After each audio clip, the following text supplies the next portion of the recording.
Ce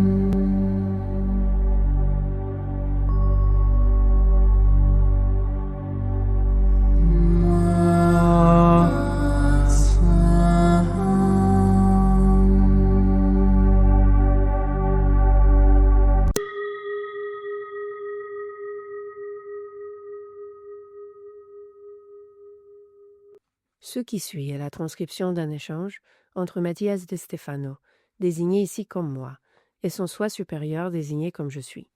Dans cette capsule, la voix féminine incarnera le moi, tandis que la voix masculine représentera le je suis. Cette conversation, intitulée Âme sœur, a été réalisée le 11 juin 2021.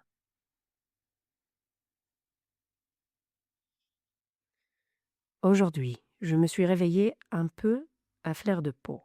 C'est peut-être à cause de tout ce qui s'est passé pendant ce voyage, Fezour, serpent de lumière. 12 de mes amis, qui m'aident à maintenir les schémas du chemin je suis, ainsi que moi-même et 72 autres personnes, avons parcouru le Nil. Avec des visites privées, en un temps record, presque sans dormir, et avec plus de travail que d'explications. Ces derniers jours ont été comme un rêve, et je le dis littéralement. Ils nous ont tous laissés perdus dans le temps et l'espace, sans savoir où nous étions ni quel jour nous étions. J'ai canalisé chaque jour, et les derniers ont été particulièrement intenses. De nombreux êtres, de différentes dimensions, très différents les uns des autres, y compris des extraterrestres, et de nombreux signaux intenses. Nous avons mal partout, et hier soir, après la transmission après l'éclipse, que nous avons vécu sous le soleil dans le désert, au-dessus du temple solaire d'Abu Ghurab, je me suis évanouie. J'ai réussi à rejoindre mon lit, heureusement, mais j'ai littéralement perdu connaissance et je me suis effondrée. J'étais envahie par un sentiment de nostalgie, d'abandon, de solitude et une grande envie de pleurer. Pourquoi ? Je pense que c'était un déséquilibre à bien des égards. J'étais très fatiguée, entourée de beaucoup de monde. Tout était très intense, et soudain c'était fini. Je n'avais plus besoin d'une énergie forte pour soutenir quoi que ce soit, ni pour planifier quoi que ce soit. De plus, le projet que j'étais en train de concevoir et qui devait m'occuper jusqu'en 2026 se décidait aujourd'hui, et il y a 99% de chances qu'il ne se concrétise pas, apparemment, ce qui me replonge dans un état indescriptible, un coup dur. Mais en même temps, quelque chose qui m'a étrangement détendue, car depuis hier, j'ai lâché prise, et j'ai laissé les choses se faire comme elles doivent se faire. Très bien.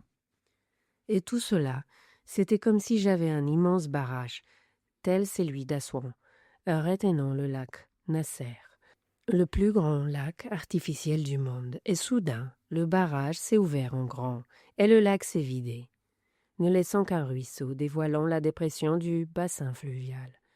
Mon énergie est devenue faible, à tous les niveaux, et c'était comme si mon être avait besoin d'une période d'hibernation. C'est normal, car tu as besoin de te remettre d'une tâche énergétique intense, ainsi que d'une logistique d'activité et de responsabilité envers d'autres personnes. Cela te rend inévitablement sensible, car le cerveau cesse son état d'alerte lorsqu'il s'effondre. Et il ne peut plus être attentif, car tu as atteint la limite. Je commence à baisser ma garde. Et cela remue tes émotions, comme une mer déchaînée, car le cerveau étant si épuisé, il ne peut plus réguler correctement les signaux de l'hypothalamus, et le sens des choses se perd, ce qui fait baisser la production de certaines hormones qui te maintiennent actif. C'est une remise à zéro du corps. Ça se voit, parce que je commence à ressentir des choses qui ne sont pas nécessaires. Comme quoi ? Eh bien, aujourd'hui je me suis réveillée, après m'être sentie abandonnée, seule, me remémorant ce grand traumatisme cellulaire que je porte en moi, lié à l'abandon, même si je ne le vis pas mentalement, et en me retournant, il était là, à mes côtés endormi, Sobek, aujourd'hui dans le corps de Max.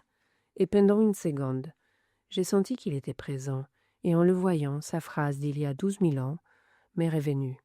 Peu importe les formes, je serai toujours là avec toi.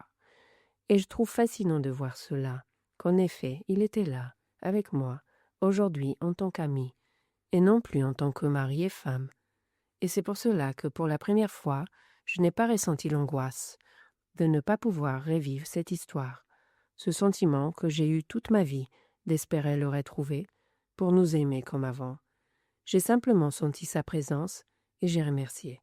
J'ai remercié le fait que quelqu'un qui a aujourd'hui un partenaire et qui est profondément amoureux d'une personne merveilleuse ait suffisamment d'amour pour venir quand même en Égypte et d'être ici, comme il l'avait promis il y a des milliers d'années, en aidant, en participant, en partageant et même en dormant à mes côtés, sachant qu'il n'y a aucune intention autre que l'amour inconditionnel.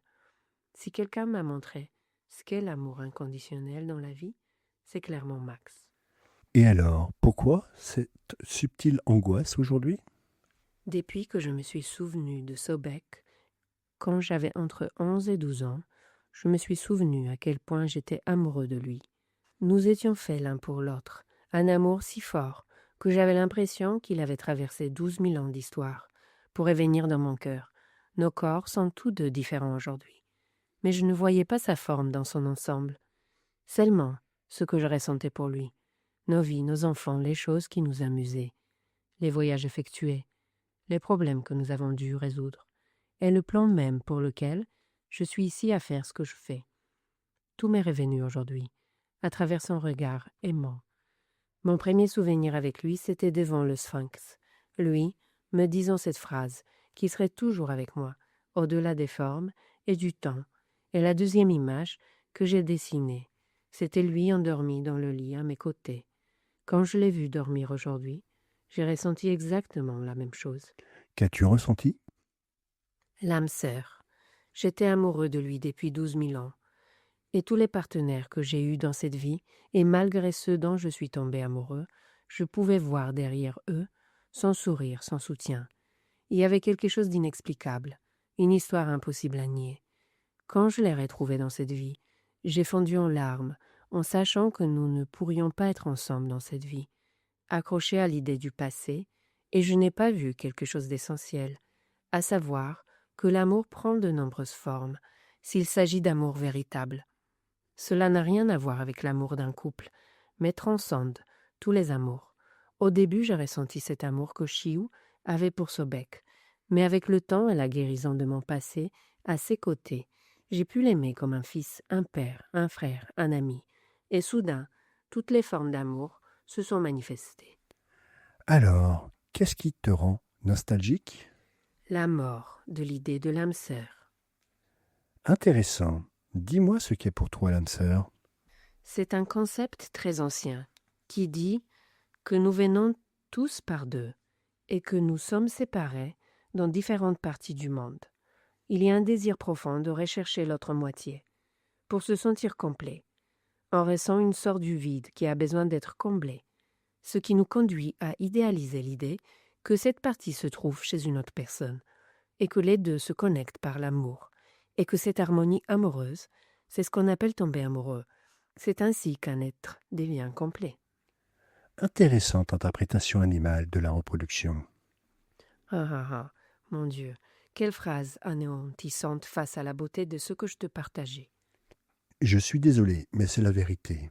Les cellules eucaryotes ont besoin de partager du matériel génétique pour s'améliorer, d'échanger des capacités qui les adaptent mieux au milieu qui les entoure. Depuis des millions d'années, cet échange repose sur la recherche de l'autre partie qui contient le gène nécessaire à ce processus d'adaptation et de stabilisation. Ainsi, tant les végétaux que les animaux ont fondé leur vie sur la recherche d'un autre. Des groupes de cellules eucaryotes qui recherchent d'autres groupes de cellules eucaryotes sous forme d'organismes, leur permettant d'évoluer, de se reproduire, de transmettre leur information au niveau supérieur, devenir éternels. Amour, mort, sans mort, éternel. Et ainsi, pour y parvenir, ils doivent tomber amoureux, s'attirer, succomber l'un à l'autre, s'abandonner complètement, ne faire qu'un. Cela a conduit à l'émergence de l'espèce humaine qui a perpétué la tradition cellulaire, développant des centaines de façons de trouver ce partenaire parfait pour se reproduire, dont on tombe amoureux. Ce concept a conduit à la conclusion qu'il existait une personne parfaite pour chacun, une sorte de miroir, un énantiomère de la reproduction, où ils sont identiques bien que reflétés. Des jumeaux. Les grands avec les grands, les petits avec les petits, les noirs avec les noirs, les blancs avec les blancs, les maigres avec les maigres, les gros avec les gros. Il existe une sorte de tendance humaine à rechercher une certaine symétrie entre les couples, ce qui a conduit à l'apparition de différents ennemis, ce que vous appelez communément des races. Mais cela ne se vérifie pas toujours.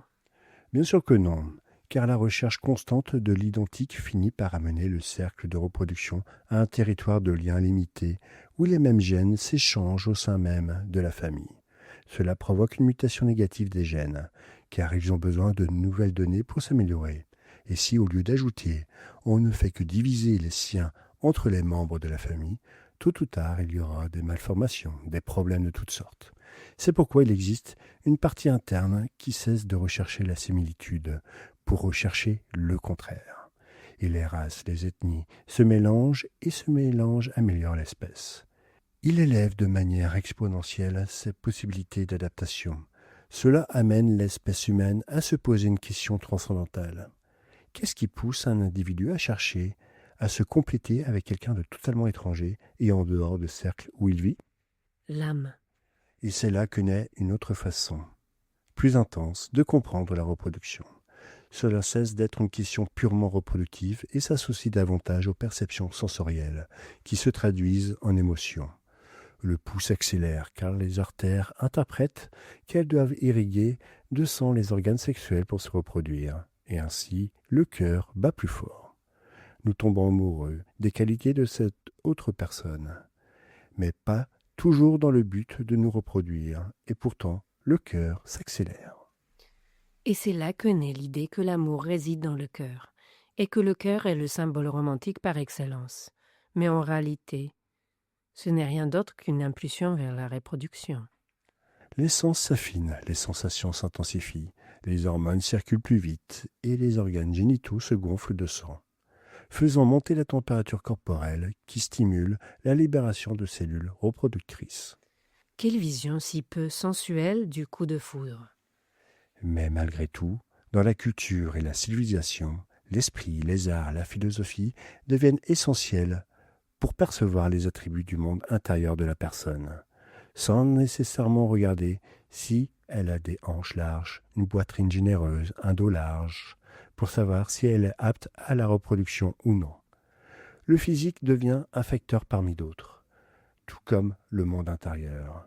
Une fois cette phase animale dépassée, nous commençons à tomber amoureux du mouvement intérieur de l'autre, de ce qui l'anime, et de animer. Animé, animal, vient anima, qui donne âme. Et nous tombons amoureux de l'être, de l'essence de l'autre. Peu importe que nous puissions ou non nous reproduire avec l'autre, mais, malgré tout, nos corps réagissent comme si nous devions nous reproduire. Dans le romantisme et la poésie, ces sensations ont été poussées à l'extrême cosmique, en pensant que dans la création, nous avons tous été construits par deux, et qu'à la naissance, nous sommes séparés, et que notre objectif est de nous retrouver. C'est pourquoi la plupart des gens passent leur vie à chercher quelqu'un dont ils pourraient tomber amoureux. Même si, en réalité, c'est le mouvement des cellules qui cherche à se transcender et à s'adapter. C'est plus beau de penser qu'un Dieu a créé des âmes jumelles, nées ensemble, et qu'il les a mises au monde pour que leur vie se nourrisse de chemin jusqu'à ce qu'elles se rencontrent. C'est une belle pensée. Cependant, c'est très simpliste face à la complexité de l'existence. Nous tombons amoureux de nombreuses personnes, nous idéalisons beaucoup d'autres que nous ne connaissons même pas. Et dans le conte de l'âme sœur, nous finissons par vivre dans la frustration, échec après échec. Pourquoi se faire du mal de cette manière? Que conseilles-tu? Comme l'ont fait hier la lune et le soleil, observe-toi attentivement. Le symbolisme réside dans le fait que la lune et le soleil ressemblent à deux amants qui se rencontrent environ 2 fois par an, après avoir parcouru un chemin à la recherche l'un de l'autre. Et ce n'est que pendant les éclipses qu'ils peuvent s'embrasser, se caresser, s'offrir l'amour tant attendu, pour ensuite se séparer à nouveau. Tous les 6 mois, leurs chemins se croisent, tandis que pendant 6 mois, Ils se cherchent. Un acte d'amour et d'unité qui dure quelques heures, 2 fois par an. La lumière et l'ombre s'unissent pour former un anneau de lumière, l'union divine. Ils s'observent et s'unissent. Et dans ma vie, qui sont-ils? Ce sont ton émotion et ton esprit. Ce qui repose dans les ombres émotionnelles de l'âme s'unit en amour à la conscience de l'esprit spirituel. Ces deux énergies s'unissent dans une contemplation absolue et reconnaissent, en se regardant dans les yeux, qu'elles ont suivi des chemins différents toute leur vie, mais qu'elles attendaient de s'unir dans un baiser d'amour. L'émotion et l'esprit apparaissent comme des individus distincts qui, de temps à autre, se rencontrent dans un amour et une sensualité profonde. Tout comme deux amants se regardent dans les yeux, rayonnants, et ils trouvent profondément le sens de la vie. Ce sont ton émotion et ton esprit qui doivent se regarder dans les yeux pour donner un sens à cette plénitude. Personne ne peut te contempler de l'extérieur. Les agents extérieurs ne peuvent que te révéler des émotions ou des idées cachées. Tu ne tombes pas amoureux de l'autre, mais de ce que tu es quand tu es avec lui. Lorsque tu te rendras compte que ce que l'autre semble te procurer n'est rien d'autre que la production hormonale de ton propre corps, tu reconnaîtras que n'importe quoi dans le monde peut te procurer la même sensation si tu sais te sentir toi-même. C'est moi qui tombe amoureux, et par conséquent, tout ce que je ressens a toujours été en moi, pas dans l'autre. Et pourtant, souviens-toi qu'il n'existe pas l'autre dans l'univers, car nous ne faisons qu'un. Ainsi, les autres sont une partie de toi qui t'aide à voir ce que tu es. Tu peux tomber amoureux de nombreuses personnes, car il n'existe personne d'autre qui complète ce que tu es. Cette quête n'est pas universelle, elle ne correspond qu'à une tradition millénaire des cellules eucaryotes. Je suis mon propre âme sœur, car C'est ainsi. Permets-toi de tomber amoureux des autres, de les ressentir, mais au lieu de te frustrer en amour, reconnais que ce que chaque être t'a fait ressentir n'a été produit que par toi-même dans ton propre corps. Et c'est pour cela que tu pourras continuer à tomber amoureux, car il n'existe ni âme sœur, ni personne parfaite, ni compagnon de vie, mais seulement des individus avec lesquels nous découvrons l'amour que nous avons pour nous-mêmes. Aimer, vraiment, ce n'est pas dépendre d'une fraction de moi-même projetée sur l'autre, mais compléter cette fraction en soi-même et les partager avec les autres. je me regarde. Regarde-toi dans le miroir, regarde tes yeux, et reconnais que tu es émotion et que dans ton reflet, tu vois l'esprit que tu es aussi. Fais en sorte que l'esprit et l'émotion s'observent, tombe amoureux, entrelace les doigts de tes mains et soupire en t'offrant l'amour que tu mérites. Tomber amoureux de moi-même. Et ainsi, tu pourras aimer le monde.